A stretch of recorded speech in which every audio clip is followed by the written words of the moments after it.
రాబోయే 16 జూన్ 2024 ఆదివారము నాడు దశ పాపహర దశమి వచ్చింది.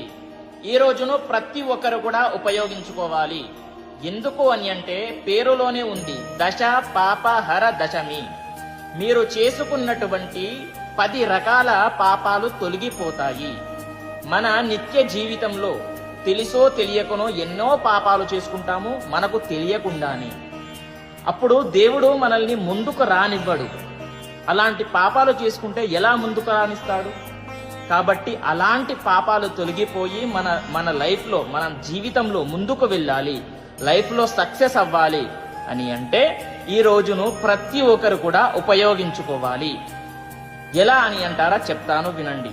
ఈ రోజున గంగా స్నానము చేస్తే మహా అద్భుతం, బ్రహ్మాండం. ఓకేనా? కాదు, నాకు వీలు కాదు, నది స్నానం